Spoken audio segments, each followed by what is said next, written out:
Welcome to Get Your Mind Right, the podcast where merchant services, digital marketing, and personal growth collide. Tune in for real talk, fresh insights, and the motivation to level up.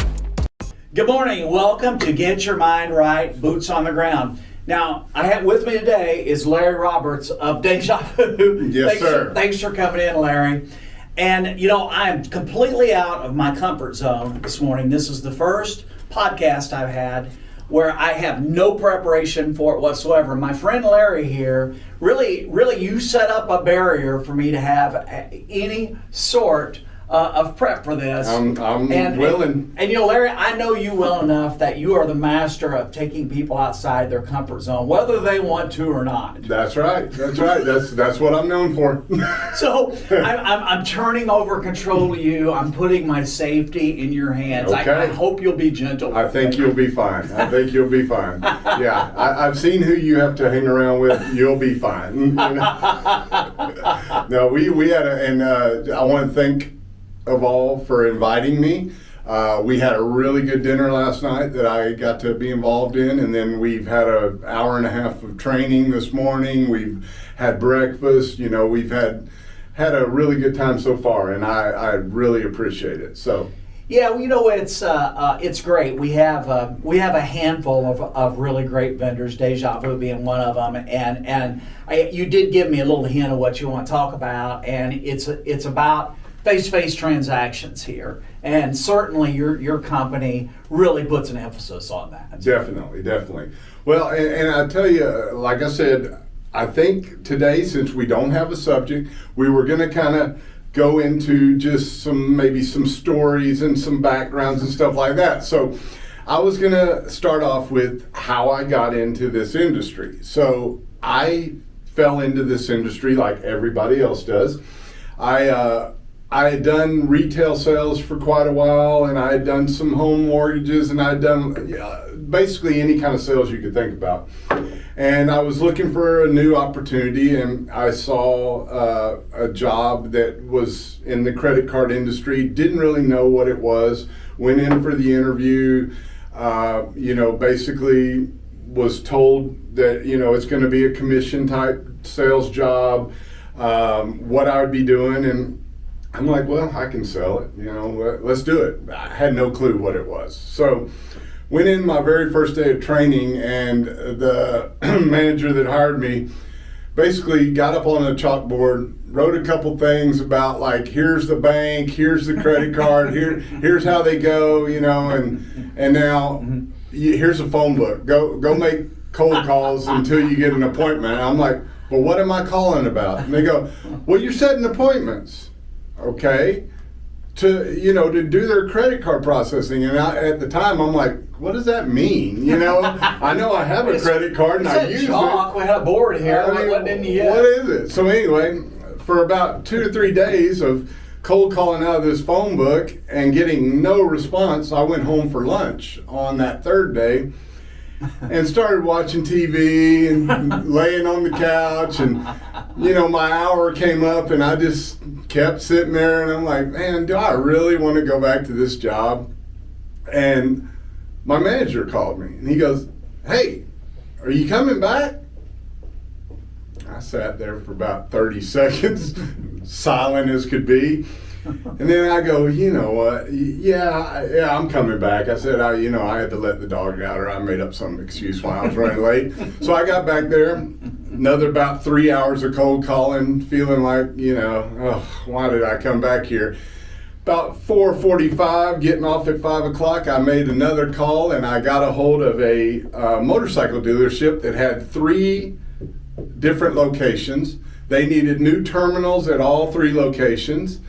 Went out that day, sold the deal, $4,000 or $5,000 deal. I went, this isn't too bad. I think I'll stay in this. 20 years later, here I am, So it's one of those. That one call your changed changed my whole career. On it. Yeah, and that's what I'm trying to tell the people that, like new guys today in Evolve.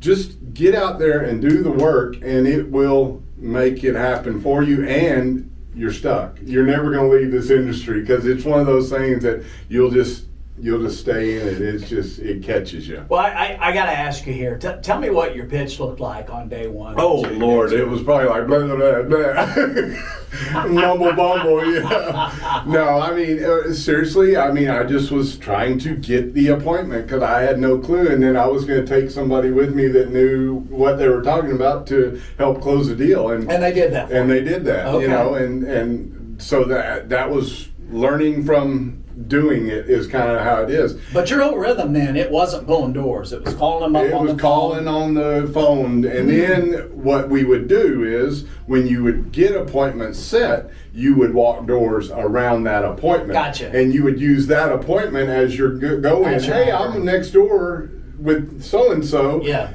You know, can I talk to you about it? And most of the time they'd say no, but you know, a lot of times, hey, yeah, if you're going to my buddy next door, you must be all right. Yeah, let's go ahead. It was worth the calorie burn. It was worth it. So yeah, but getting into that story even a little further though, so about a year into that job, the manager that had hired me decided that he liked to stay home and online gamble or do whatever he was doing. So he basically quit coming to work. So I took over his job and started managing my location that I had just started at a year ago, and ended up having about 15 to 17 people at any time that were under me, and I was going out and running the appointments with them. So it was great, but this is one of the funny stories. So had a training class that had started, and we had a internal trainer. His name's Chris Williams. He works for North American Bank Card now, or North. Everybody in the industry will know who I'm talking about. But Chris was our trainer. So he would be in our corporate office, and he would do Zoom trainings for all 30 offices that had new hires starting that day. So I had about 4 new hires starting this one day. And you would put him in a conference room, and he would do the Zoom call. And basically for me, I could shut the door and I could go get to work on other things while they're doing the training with Chris. Well, this one training class I had this gentleman named Cornell. Well, Cornell either had sleep apnea or he liked to party a lot. So he'd come into work and fall asleep. Well, I put him in the training room and don't realize that he's in there snoring on the call, and Chris has this Zoom with 30 offices. He doesn't know where this snoring's coming from, so he's muting everybody down the line till he gets to my office, and then it's still snoring, and then he hits the mute and it goes away. So he texts me and goes, "You got somebody in your class snoring?" So I go in there, and of course it's Cornell.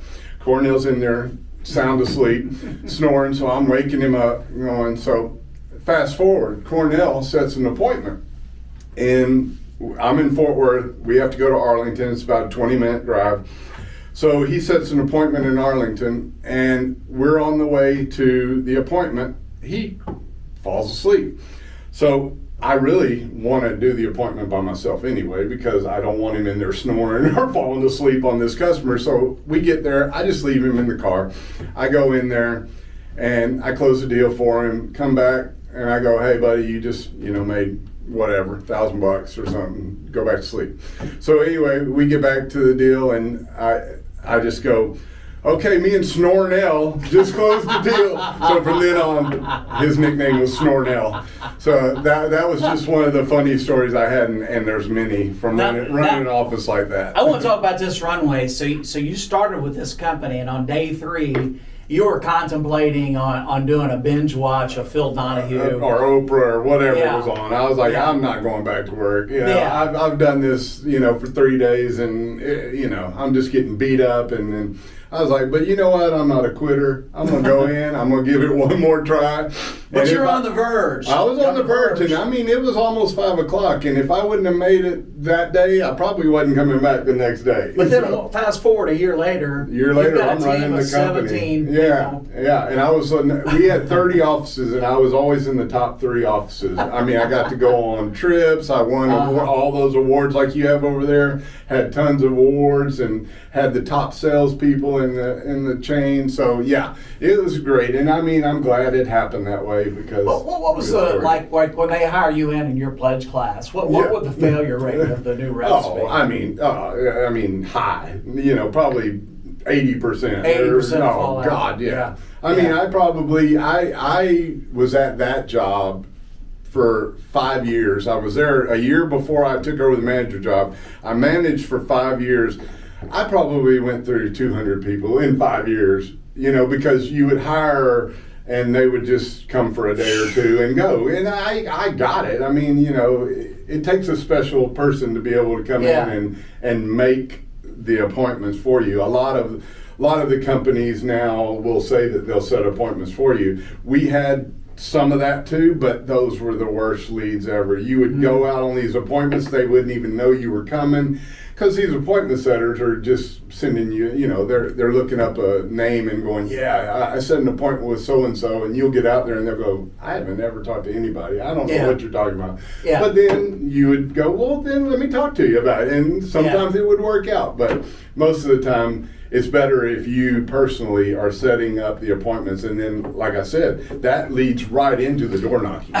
So you hire all these people knowing there's going to be just massive fallout. Over a period of time, were you like really working to say, because again, even if you're hiring someone that's going to fail quickly, there's still a lift on your part. Yes, yeah. So did you say, okay, there's got to be a better way of doing this and narrowing it down? You definitely are trying to figure out a better way, and I think with me learning that, that first sale, I had help. That was really my goal in helping those people not quit. I wanted to go on the first 3, 4, 5 appointments with them, show them how to close a deal, and then show them that they can do this, and then go with them and let them close the deal as you watch. And if they start to fumble, you can kind of jump in when you need to. Mm-hmm. So that was kind of the model that I tried to do. So,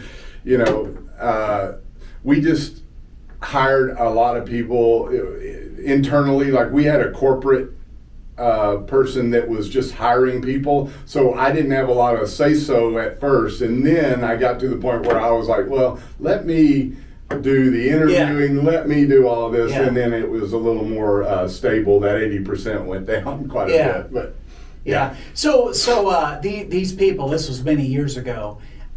Did any of them stick in the industry? Oh yeah. We really? I've still got. I mean, some of my really good friends I've met through this industry. I've got some of my golf buddies I've worked with, and now they are off on other companies, and I still see them all the time. Yeah. So I mean, it was a good life-changing experience. I'm glad I went back after lunch that day, and I'm glad it worked out. It brought me to this day today with John. So it's all good. I've been thinking the whole time I've been running a laundry list of what we're going to name this, and it's we could call this episode come back from lunch. That's right.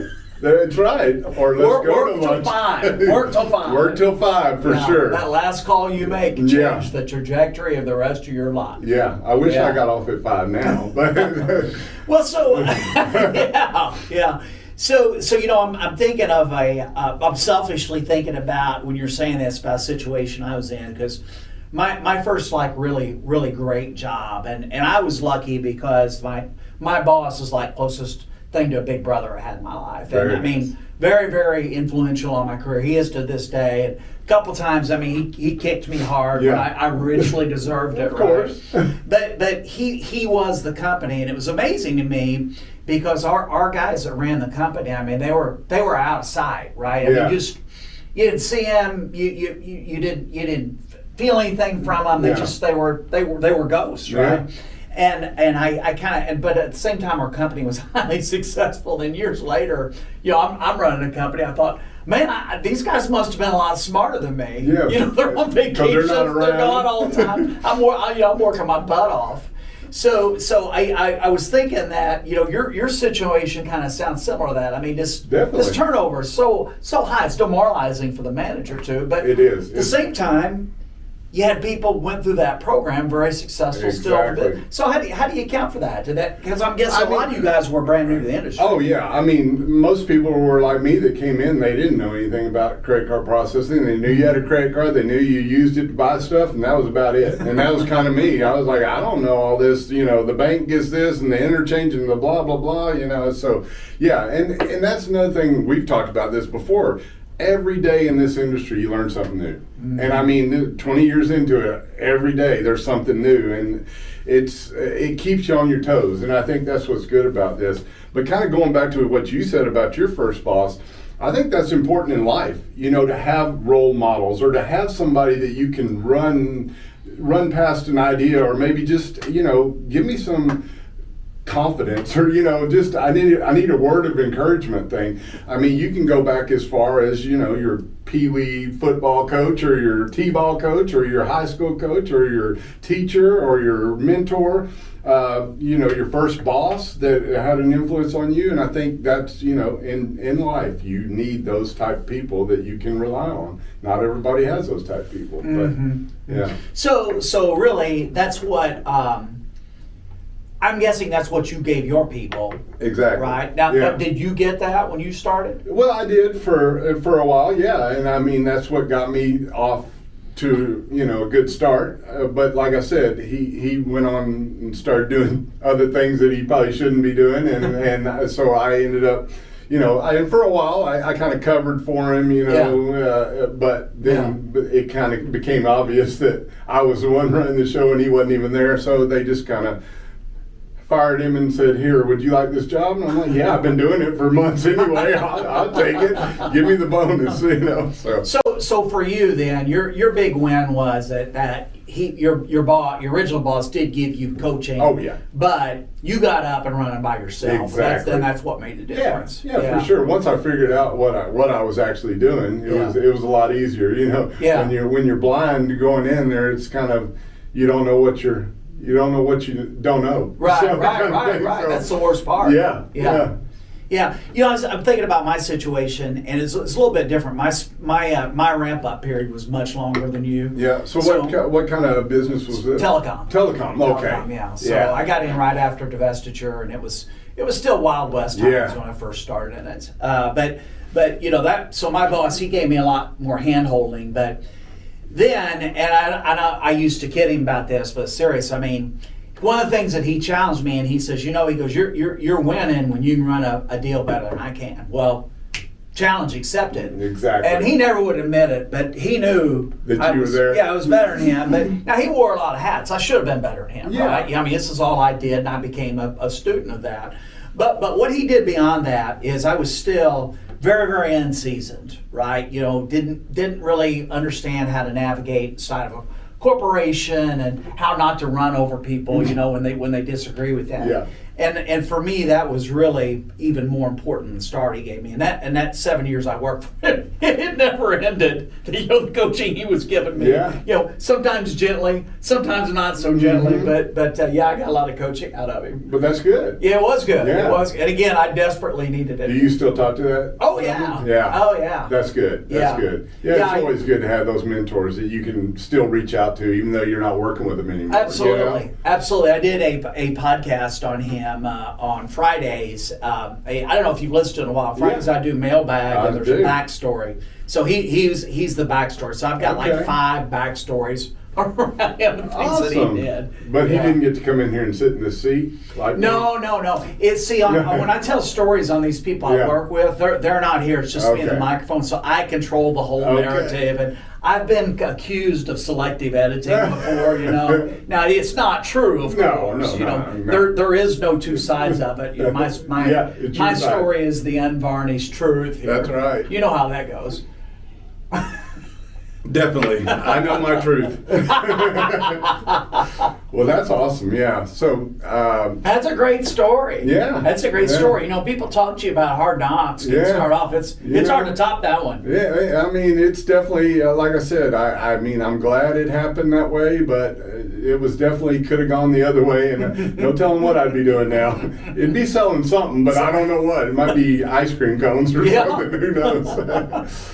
Isn't it amazing how these just little turns of life are so important? Oh, definitely. You know, definitely. and to your point, I mean, what better industry could you have fallen into? I know. I mean, and to be able to meet the people that I've met, and just like we talked about earlier, is the shows that we get to go to, the regionals, and you get to see people in person that maybe you've only talked to on the phone or over LinkedIn, or their pictures might not look like they look like in person, and you're like, I know this guy, but no. So I think, and we were saying how important it is to get out in front of people instead of hiding behind the screen or hiding behind the phone, anything. Just person to person, shake their hand, take them to dinner, have a cocktail, whatever it is, just that personal interaction. Well, let's talk about that. You and I have chatted about this briefly before, and your company especially, your company's highly vested and invested in these shows, and you're the host with the most on those deals. I would see out there a big smile on your face and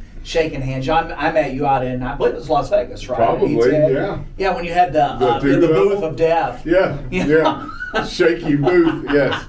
Yeah, Alan was scared to death about that one. I don't blame him. Me and Alan walking up there, that was putting some pressure on that staircase. Alan especially. Oh, no. So I'll have to tell you the story. So that was our first scheduled meeting with you. Yeah, you guys, right? About 2 years ago, almost. It wasn't this last one. It was 2 years ago.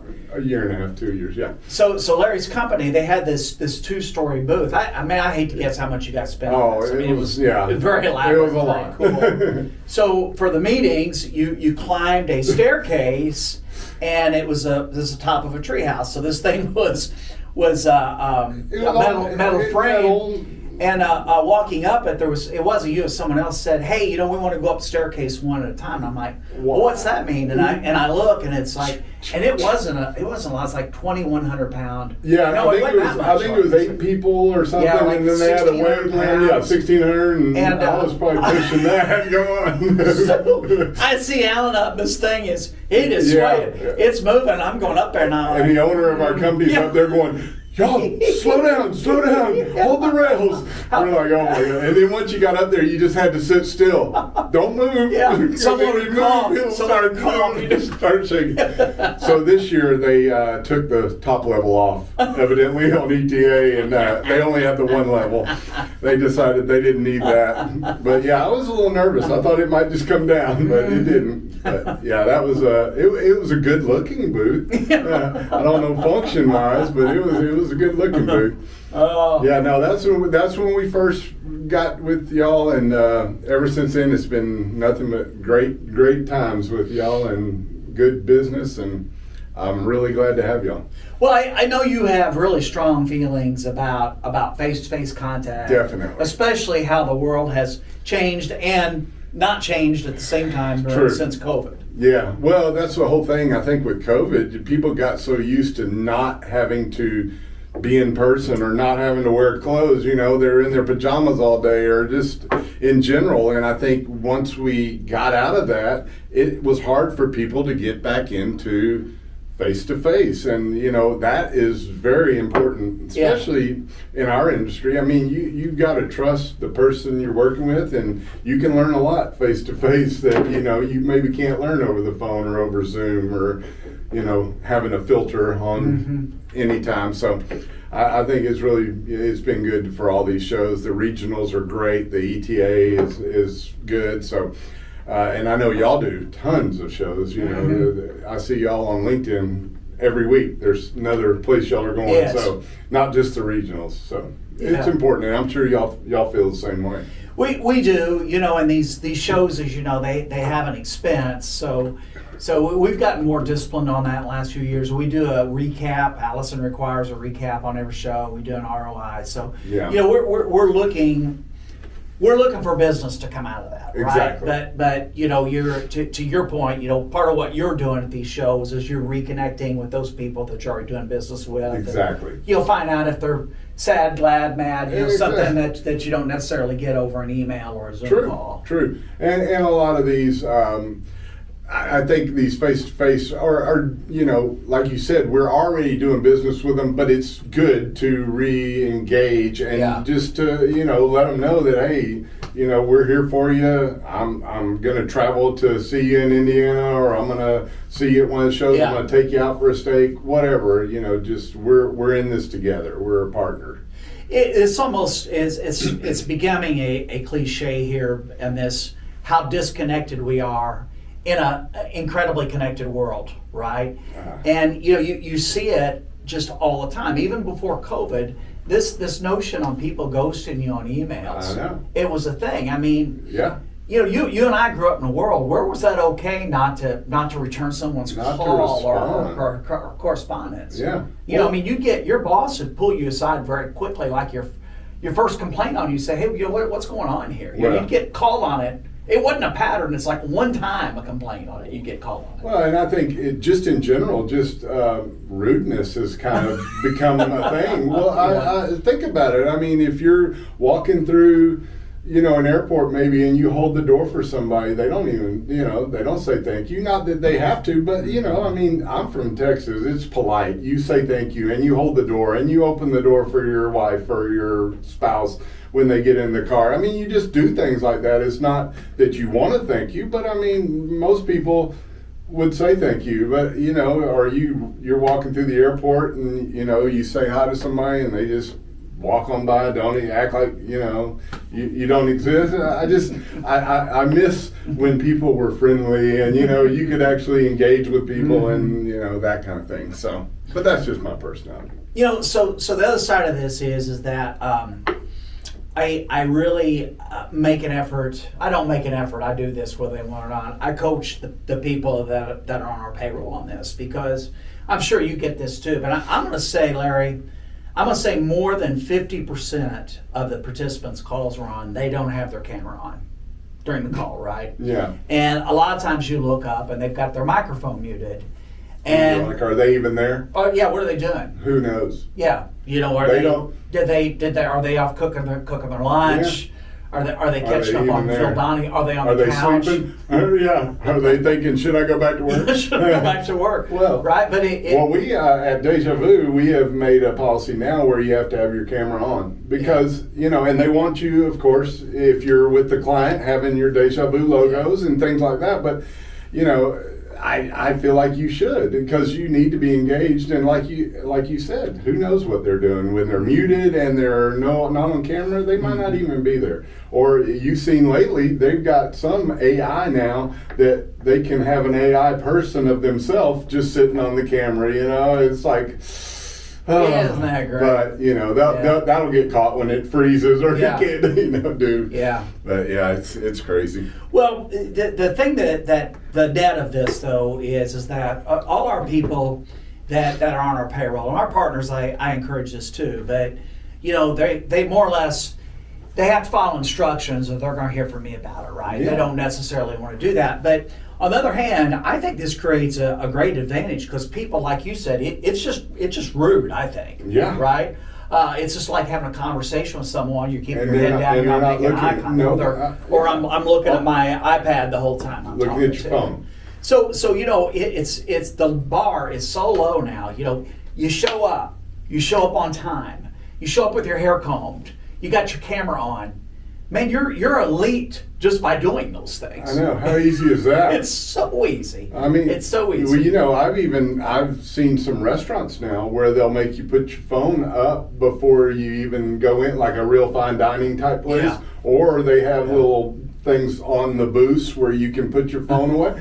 I mean, because nothing is more of a pet peeve to me than when you're at a restaurant and there's a 3 or 4 year old kid stuck in an iPad with their face in an iPad with their headphones on, no engagement at all. I mean, when we were growing up, family time was around the table and you talked about your day or whatever. You didn't sit there on TikTok or Facebook or something while you're eating dinner. Yeah. So anyway, it's a different time. It is a different time. I guess we'll have to grow up and. Well, I think what you have I don't think I know this. We've got, as we have a lot of young people that work here, and part of it is we just don't. It's not just a matter of telling them what to do, but it's the why. Yeah. And the good news is, if you've got good people, I mean, you tell them why. Oh yeah, I completely get that, and then they're going to leverage that big advantage. Yes. So no, y'all got a great crew here, and all the young people, they dress professional. They have their sport coats. I mean, it's really nice to see, because you don't see that every day. I keep going back to the airport, but I've been in the airport a lot lately. And yesterday, there was a girl walking with her house shoes on and her pajama bottoms and a pajama top. And I'm like, really? I mean, you came to the airport like that. You just got out of bed and said, let's just go. And I'm like, I don't know. I guess I come from a different age. That just that wouldn't fly with me. And my daughter also works for American Airlines, so if I went on in pajamas, she'd get in trouble. So I can't do that. Oh, so you're the you get on like privileges. I can, but also I want, even when I'm not flying on her privileges, I don't want to set a bad example. Right. Period. I wouldn't want to do that either way. No. But, No. But yeah. But to your point, these things add up and they do make a difference. Oh, definitely. Yeah. Yeah. Well, now, I know you got other things going on in that brain. What else is rattling? Oh, I don't know, man. You really are going to try to pull something out of me. I don't know. I probably could find some other stories, but I don't know. They might be colorful, so we might leave those for another podcast. I know you have those. Hey, let's talk about show prep gone bad. Yeah. Okay. Show prep gone bad. So you were on my show, probably 3-4 months ago, maybe? Yeah, it was June. Oh, it was June. Okay. So it's been a while, but that's not. So this is a pretty good one, right? So I've got my whole rhythm, and I've set up actually a GPT just to do my show prep, right? So one of the things I want to do is dive in the background a little bit, and Larry and I, as you might tell, we have an easy relationship, but just have gotten to really know each other on a personal level the last few months. But I didn't really know you on a personal level at all for the show prep. And one of the things, as you know, if you've relied on AI or Google before, is I'm guessing there's more than 2 or 3 Larry Roberts. Quite a few. So I've got ways of narrowing that down, and there's some cross checks on that. So I was going to say I was 99% sure, but I'm lowering that now. Yeah, way lower. I hope. So my sake. So I find Larry Roberts, and one of the things I want to accomplish on the show is for my listeners to get to know the man or the woman a little bit. What's going on and what you do behind it. And I find out that Larry Roberts is as a very professional, accomplished guy. He's had his battles with alcoholism, and now he's an advocate for those who are breaking that and maintain their career and getting their life on. He's very upfront, public speaker. So I'm thinking, I'm gonna bring that up. So I sent Larry my pro shit, my show prep there, and the hijinks ensue. Yeah, well, so the very first one was correct. I can't remember what it was, but I go, yeah, that's me. And then I got to the second one about the alcoholic, and I go, that's not me. And then the third one was something else, and I go, that's not me either. And he was like, well, okay. So I go, but there's nothing against alcoholics, but I don't know that I am one. I'm not a quitter, so. But so that was not me. And I definitely didn't AI John Johnson, because I'm sure you're not the only John Johnson out there. I would have had all kinds of questions for you. Yeah, there's many of them just here in this town. Yeah, funny, the Larry Roberts thing, though, before the AI and all that, you could Google Larry Roberts, and there was actually a defensive lineman for the Tampa Bay Buccaneers. He was an African-American guy, but his name was Larry Roberts. I was like, well, there's my cousin Larry, but and so there's a lot of them out there. But no, I never had any bouts with alcoholism yet, so we're good so far. Yeah, you are merchant services, so there's always hope. That third day at that first job, I thought about it. So my dad, this happened to him once. He has a common name too, and he and my mom. This was when I was in college. And he and my mom were in Atlanta, and these 2 guys walk up with the dark suits. They get the button on, and they said, "Excuse me, sir." They ask his name. He says, "Yes." They said, "May I see your driver's license?" And Dad goes, yeah. And they said, you have the right to remain, please turn your back. You have the right to remain silent. Oh, man. It's FBI. Yeah. Right? Wow. And so meantime, back in Indiana, one of my fraternity brothers goes, hey, he said, is your dad in Atlanta? And I knew my mom and dad were going on a vacation, but I didn't know what their flight plan was. Yeah. I said, because they were going to Bermuda. And I said, no. He says, well, my dad just saw him at the airport and he was getting arrested. Oh, my God. And I go, it can't be right. And then the odd thing is this is so weird because this guy's fraternity brother, I didn't know him till college, but our dads actually went to high school together and were friends. So he hadn't seen my dad in years and sees him across the airport. He said, man, that's him getting. So he's like, well, it can't be him, and he knew that his son and I were fraternity brothers. So sure enough, they get him back in the room. They're asking these questions. Well, and keep in mind, this was back in the 80s, right? And somehow this guy had gotten my dad his whole Social Security number, whole identity. Oh my goodness! And so then they find out there's some confusion. Well, they think he's in jail in Oklahoma. So they call. No, I got it wrong. He had been he'd gotten jailed in Oklahoma, but he'd escaped. Okay. And it just happened. So they think it's my dad, right? So he was using your dad's name in jail? He'd gotten, and when he got arrested, he had fake credentials, dad's Social Security number, home address, oh my God, the whole thing. And he escapes, and they don't know who he is. They think it's my dad, right? Wow. So my dad and they're saying, well, this is you're him, right? So what happened was the FBI. They call this jail. Just so happens, the sheriff of the county was the one who had arrested the guy, and they said, "Hey, we think we got your guy here." And the sheriff, and unfortunately, my dad was like 6'1". This guy was like 5'6", and didn't match at all. Obviously, was not him, right? So they come out. I mean, my dad is just, and my mom's right there too. I mean, they're melting, right? Yeah, they're melting. So they get they get done, and the FBI guys come out, and I don't know if you ever dealt with FBI guys, but yeah, they're serious. They're serious. No, I don't want to ever have to deal with the FBI. Yeah, they don't play, right? No.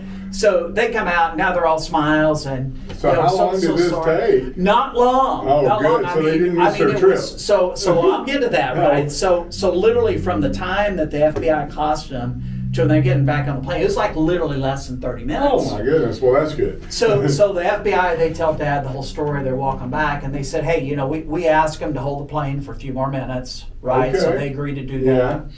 And so Dad said, he goes, "Hey, everyone you arrest, they tell you they got the wrong guy." Yeah. They said, why did you believe me? And they go, well, they said right off the bat by your reaction.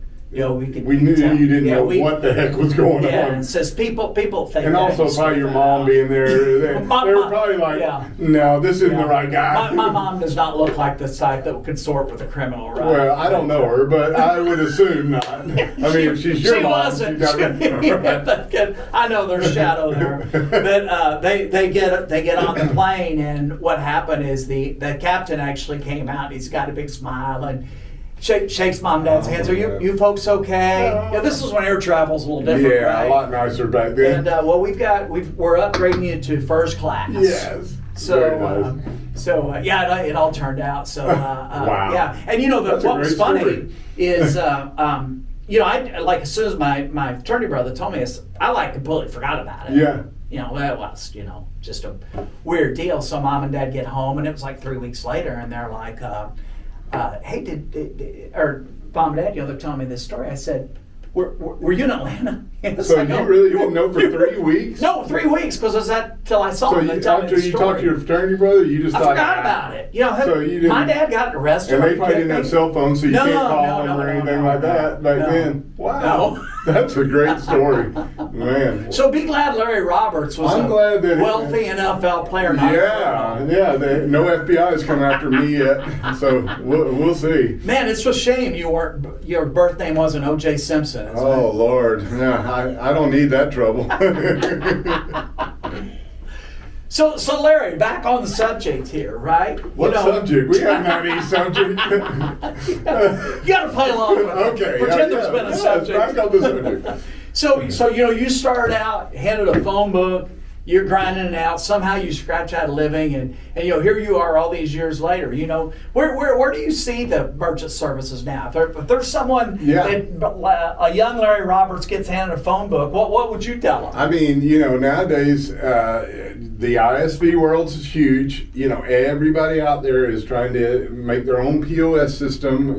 So I think e-commerce and the ISV channels is definitely a good way to go. I think if you're starting out, what I always told my guys was go after your friends and family first. Those will be good to practice on and to, get them a good deal and get them going, and then they can give you referrals. But this industry is all about referrals, as you know. I mean, one deal can turn into 5 deals. You can ask that person when you close the deal, maybe after their first statement comes out, say, let me come out and go over your statement with you, show you that everything I said was true. And then when I do that, I want you to give me 3 referrals. Do you mind doing that? No, not at all. If everything you're saying comes true, I'll give you 3 referrals. So right there, you've got 3 new leads. You go to that first lead, you get 3 from them. So it'll branch out, so you can make it where you're not having to do the cold calling. That's the goal in this type of industry, or any sales, is not to have to be cold calling all the time, to be able to have that referral base. And that's when you got referrals coming in, those are your good leads, because you've got a much better shot of closing a deal that someone has referred to you than somebody you just walk into cold. Because you might have to go to that one 4 and 5 and 6 times before you actually get the deal. On those referrals, normally it's a 1 or 2 closed deal, and so I think that's a big thing I would tell people is make sure you're getting referrals at every deal that you go to. Make sure that you get your friends and family kind of first to get your practice and get you, up and running. Yeah. So that's my advice. I'm with you. So, I like takeaways, Larry, and there's a bunch today. Oh, good. Just off the top of my head, it's go back to work after lunch. That's right. Always go back. Make that last call, even when you feel like you're done. That could be the crucial one. That's important. Turn your camera on. and keep your sense of humor. There you go. Most importantly, keep your sense of humor. Well, I think I've got that. So I think we're good there. Well, man, this was fun. It was, Larry. I appreciate you. No you guys problem. do a great job. Awesome. I hope you come back. I will. I think this is my 2nd time. Am I the only 2-time, or have you had some others 2-time? I'm the only one that doesn't work for Evolve. Yeah, you're the first 2-timer, non-employee. Okay. Yeah. Am I the first non-employee period, or do you? No. You have some others. Okay. Bree's got the record. Okay. She's an involved employee. She is. She is. So I'm not. Oh, I misunderstood what you said. I said, am I the only one that doesn't work for Evolve that has done your podcast? You're the only one that's done it twice. Okay, so there you go. First 2-timer. Yeah. So when I come back in January, you get 3-timer. We'll be 3. Yeah. Rumor is when you do the 5th show, you get a pin. Oh, well, I've been asking for a pin for a while. But Alan said he doesn't even have a pin, so I don't feel so bad. All right. Thanks much, Larry. I appreciate it. And for Larry Roberts, I'm John Johnson. I'll see you here on Friday. Get your mind right, mailbag edition. Get your mind right.